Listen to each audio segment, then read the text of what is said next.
IPL 2025-এর শেষ মুহূর্তে দরকার পড়ল বাংলাদেশের এই ক্রিকেটারকে। সকলেই ভেবেছিল এবারের আইপিএলে আর বাংলাদেশি কোনো ক্রিকেটারকেই দেখা যাবে না, কিন্তু শেষ মুহূর্তে হয়ে গেল বড়সড় রদবদল। হ্যাঁ, এবার এন্ট্রি নিচ্ছেন বাংলাদেশের এই বাঘা খেলোয়াড়। জানেন কোন দলের হয়ে খেলবেন তিনি? কত টাকা ঢালা হলো বাংলাদেশের এই ক্রিকেটারকে নেওয়ার জন্য? দেখুন বিগ আপডেট। ভারত পাকিস্তানের উত্তেজনার আবহে ফের শুরু হতে চলেছে আইপিএল। তবে এবার এই টুর্নামেন্টের বিভিন্ন পরিবর্তন দেখা যাচ্ছে। আসলে অনেক বিদেশি খেলোয়াড় এখন খেলার জন্য ফিরে আসছেন না, আন্তর্জাতিক ক্রিকেটের কারণেই এমনটা হয়েছে। এমত অবস্থায় দিল্লি ক্যাপিটালস তাদের দলে একজন নতুন খেলোয়াড় যুক্ত করেছে, যিনি বাংলাদেশের তারকা খেলোয়াড়। জানিয়ে রাখি যে আইপিএলের চলতি মৌসুমে বাংলাদেশের কোনো খেলোয়াড়কে অন্তর্ভুক্ত করা হয়নি। নিলামের সময় প্রত্যেক খেলোয়াড়কে বাদ দেওয়া হয়েছিল, কিন্তু এখন বাংলাদেশের একজন খেলোয়াড়কে অন্তর্ভুক্ত করা হয়েছে। আসলে সেই সময়ে বাংলাদেশের পক্ষ থেকে ভারতের বিরুদ্ধে প্রচার চালানোর কারণে আইপিএলে বাংলাদেশের খেলোয়াড়দের অন্তর্ভুক্ত করা হয়নি। উল্লেখ্য যে ব্যক্তিগত কারণে জ্যাক ফ্রেজার ম্যাকগার্ক চলতি বছরের আইপিএল থেকে সরে দাঁড়িয়েছেন। এমত অবস্থায় দিল্লি ক্যাপিটালস মুস্তাফিজুর রহমানকে চুক্তিবদ্ধ করেছে।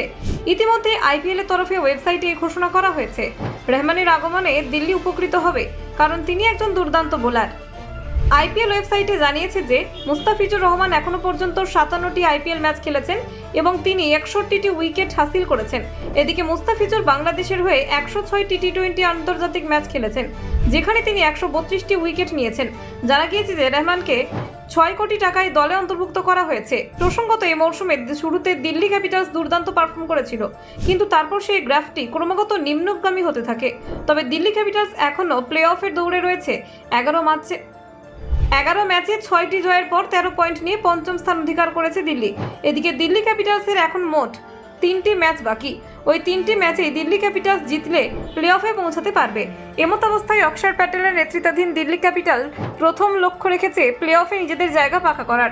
প্রসঙ্গত উল্লেখ্য, মুস্তাফিজুর মূলত একজন বাঁহাতি পেসার। তার সবচেয়ে বড় অস্ত্র হলো কাটার।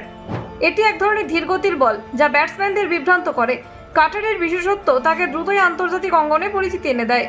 2015 সালে ভারতের বিপক্ষে ওয়ানডে সিরিজে অভিষেকেই মুস্তাফিজুর 5 উইকেট নিয়ে চমক সৃষ্টি করেন। সেই সিরিজে দ্বিতীয় ম্যাচে 6 উইকেট নিয়ে ইতিহাস গড়েন।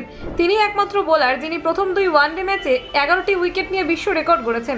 মুস্তাফিজুরের বোলিং বৈচিত্র্যময়। In swing, out swing, of cutter, slower yorker এবং তার বিখ্যাত কাটার, এইসব তাকে একটি ম্যাচ জেতানো বোলারে পরিণত করেছে। তার বোলিং অ্যাকশন এবং বলের গ্রিপ এতটাই নিখুঁত যে ব্যাটসম্যানদের তাকে পড়তে প্রায় অসম্ভব হয়ে পড়ে।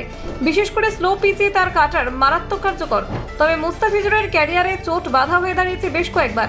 2016 সালে কাঁধের ইনজুরির কারণে অস্ত্রোপচার করাতে হয়, যার ফলে কিছুটা সময়ের জন্য মাঠের বাইরে থাকতে হয়। তবু দৃঢ় মনোবল এবং নিষ্ঠার মাধ্যমে তিনি বারবার ফিরে এসেছেন এবং দলে নিজের স্থান পুনরুদ্ধার করেছেন।